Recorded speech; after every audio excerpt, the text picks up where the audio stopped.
You're being tested. And most men have no idea these tests are even happening, let alone how to pass them. Today, I'm going to reveal the 10 most common psychological tests women use on men, why they use them, and most importantly, how to pass them with flying colors. By the end of this video, you'll never be caught off guard again. A strong outfit can fall to something small.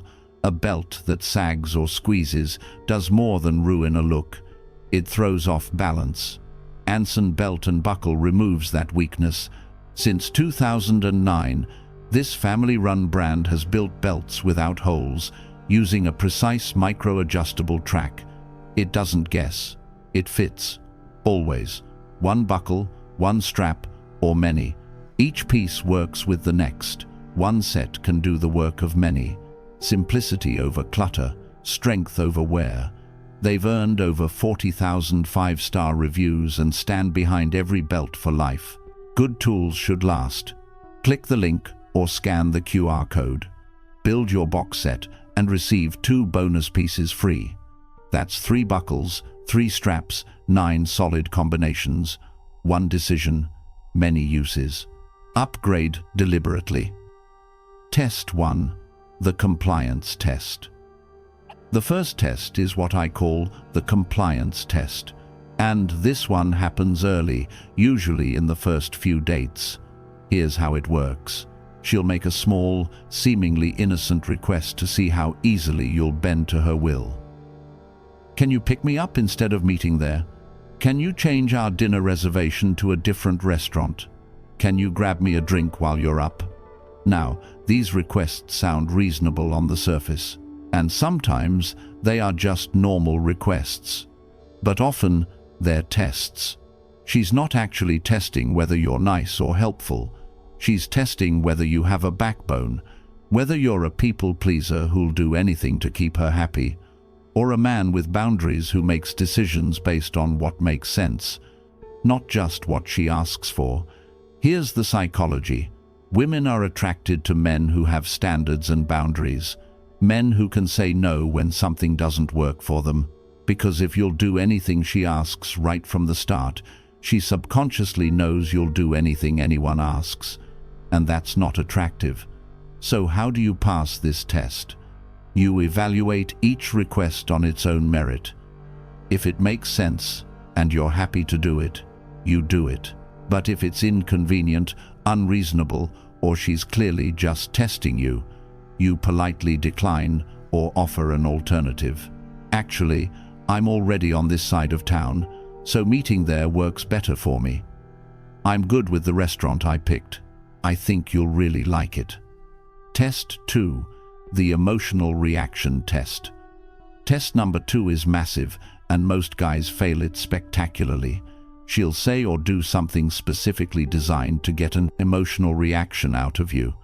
She might mention another guy who's interested in her. She might make a comment about your appearance or your job. She might bring up a controversial topic to see if you'll get defensive. Here's a real example. My coworker asked me out today. He's really successful and drives a nice car. Now, most guys hear this and immediately feel their heart rate spike. They get jealous, they get insecure, they start asking questions. What did you say? Are you interested in him? Do you think about other guys? Congratulations, you just failed. She's not telling you this because she's interested in her coworker.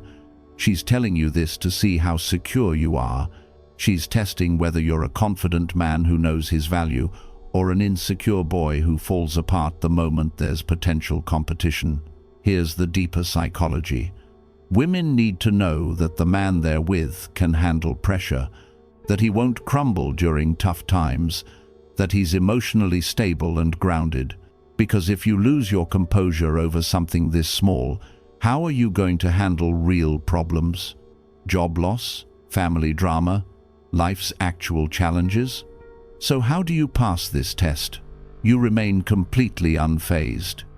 You might even smirk a little. That's nice. What did you tell him? Or even better, sounds like he's got good taste. Test 3. The busy test. Test number 3 is subtle but incredibly common. I call it the busy test. She suddenly becomes unavailable. She takes longer to text back. She can't make plans because she's so busy with work or has a lot going on. And here's what most men do. They panic. They start texting more. They start asking when she'll be free. They offer to work around her schedule completely. They essentially start chasing harder the moment she pulls back. That's exactly what she's testing for. She wants to see if you have your own life, or if your entire world revolves around her. She wants to know if you're the kind of man who falls apart when she's not available, or the kind who has his own purpose, his own friends, his own life that continues with or without her. Here's the counterintuitive truth. The more she pulls back, the more you should focus on your own life. When she texts you 3 hours later instead of immediately, you don't respond in 30 seconds. You respond when it's convenient for you because you were actually busy doing something meaningful. When she says she's busy this week, you don't beg for scraps of her time. You say, "No problem, let me know when your schedule clears up." And then you go live your life. You make plans with your friends. You hit the gym. You work on your business or your hobbies. You post on social media, doing interesting things that don't involve her. What happens next is fascinating. She starts to wonder what you're doing, who you're with, whether you're thinking about her. And ironically, she starts making more time for you. Test 4, the drama test. Test number 4 is what I call the drama test, and it's designed to see how you handle conflict. She'll create a problem out of nothing. She'll start an argument over something small. She'll get upset about something you said or did that seems completely innocent. You liked another girl's photo on Instagram. You didn't text me goodnight last night. You took too long to introduce me to your friends at the party. Now, most guys respond to this in one of two ways, both wrong. Option 1, they immediately apologize and try to fix it, even though they didn't actually do anything wrong. They become overly apologetic and walk on eggshells. Option 2, they match her energy and escalate the conflict. They get defensive, argumentative, and turn it into a bigger fight. Both responses fail the test. Here's what she's actually testing. Can you remain calm under pressure? Can you handle her emotions without losing control of your own? Are you going to be a stable, grounded presence in her life, or are you going to add to the chaos? The right response is what I call calm assertiveness. You acknowledge her feelings without accepting false blame. You stay relaxed and non-reactive. You address the issue like a rational adult, not an emotional teenager. "I can see you're upset. Let's talk about what's really bothering you." Or, "I don't think liking a photo is disrespectful, but if it bothers you, help me understand why." You're not dismissing her feelings, but you're also not accepting responsibility for something that isn't actually a problem. You're showing her that you can handle emotional situations without losing your frame. Test 5, the jealousy test. Test number 5 is the jealousy test, and it's closely related to the emotional reaction test but deserves its own category. She'll deliberately try to make you jealous. She might talk about how attractive a celebrity is. She might tell you about a guy who hit on her. She might even flirt with someone in front of you to see how you react. The wrong response is obvious: getting visibly jealous, upset, or possessive, making a scene, getting angry at her or the other person, giving her ultimatums. But here's where it gets tricky.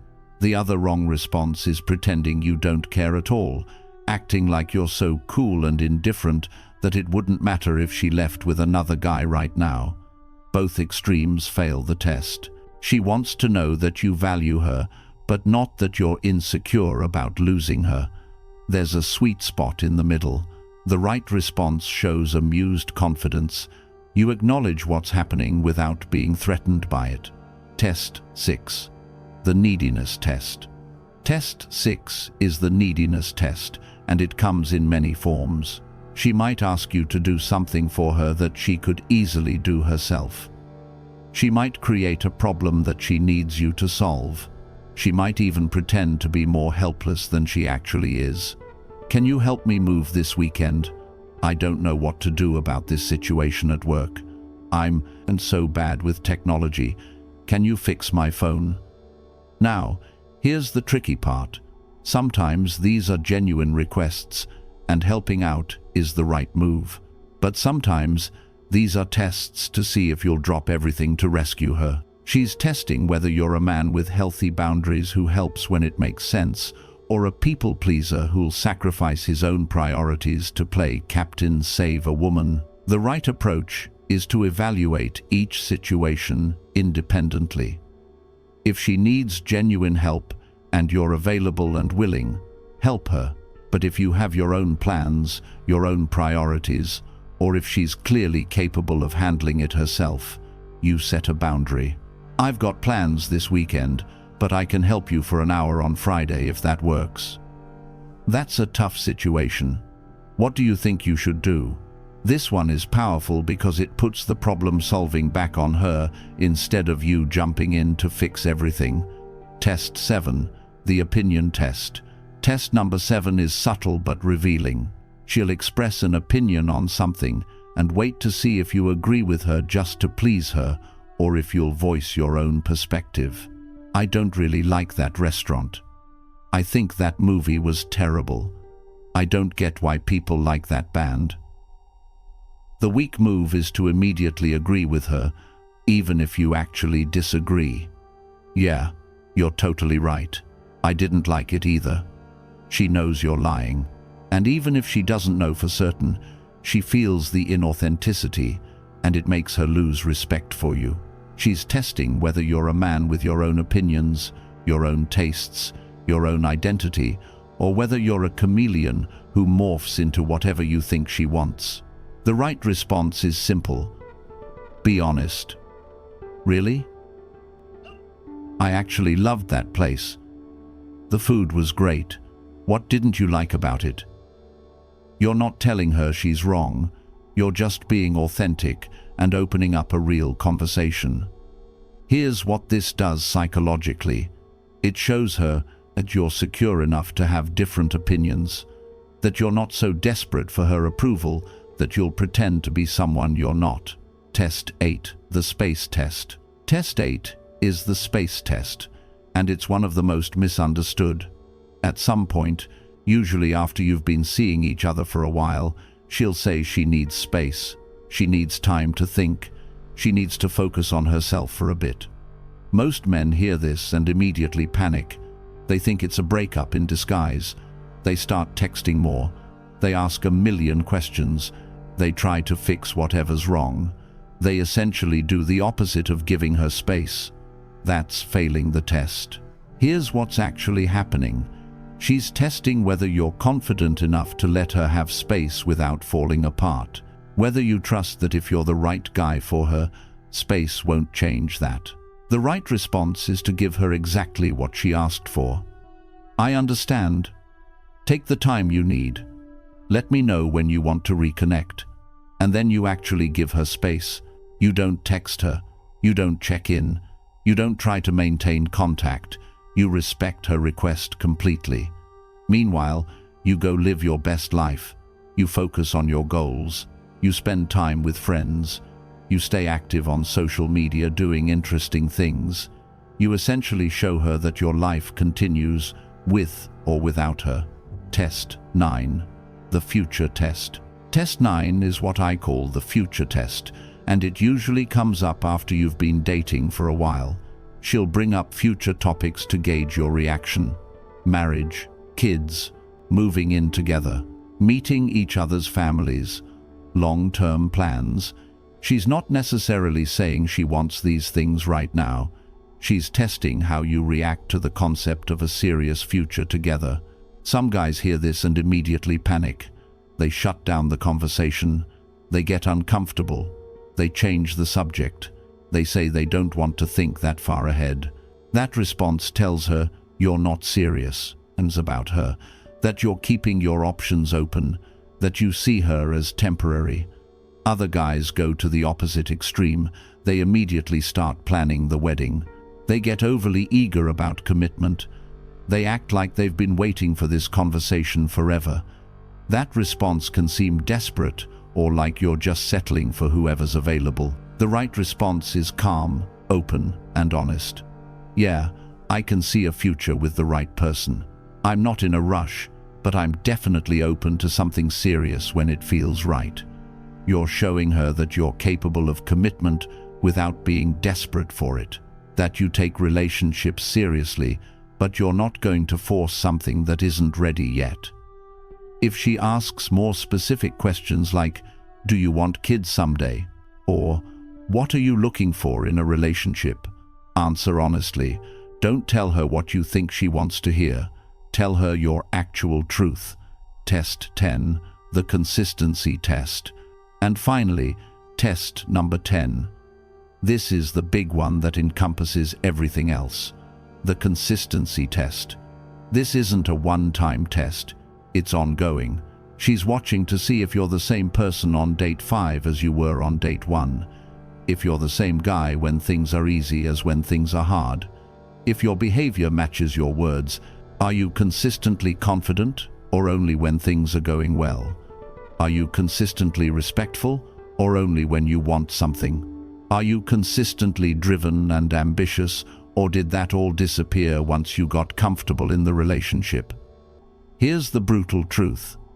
Most men can put on an act for a few weeks or even a few months.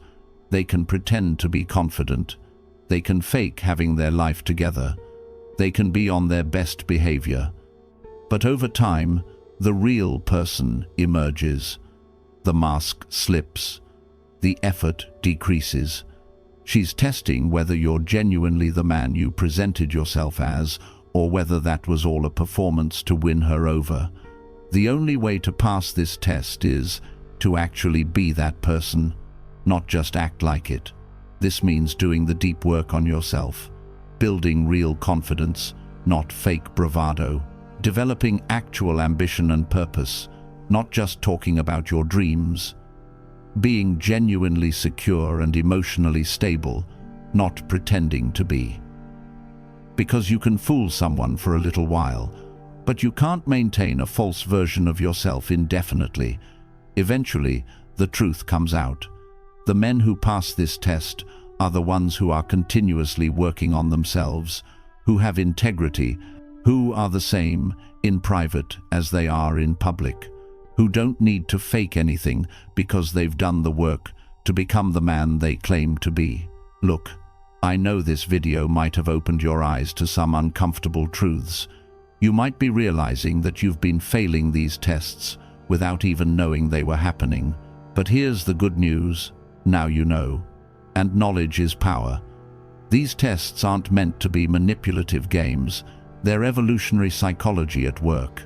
Women have been using these tests for thousands of years because they need to know if a man is strong enough, stable enough, and genuine enough to be a worthy partner. And the beautiful thing, when you understand these tests, you stop seeing them as obstacles and start seeing them as opportunities. Opportunities to demonstrate your value, your confidence, your authenticity. The key insight is this: you don't pass these tests by being perfect. You pass them by being genuine, by having real confidence, not fake cockiness, by having actual boundaries, not playing hard to get, by being emotionally stable, not pretending to be unaffected by everything. Be the man these tests are designed to find. The man who has his life together, the man who knows his worth, the man who's not desperate for validation because he validates himself. Do that, and these tests become easy, natural, almost invisible. If this video helped you see the game more clearly, smash that like button. Subscribe for more psychology and dating truth that actually works. And drop a comment telling me which of these tests you've experienced. Remember, she's not testing you to make you fail. She's testing you to see if you're the one who passes. Be that man. I'll see you in the next one.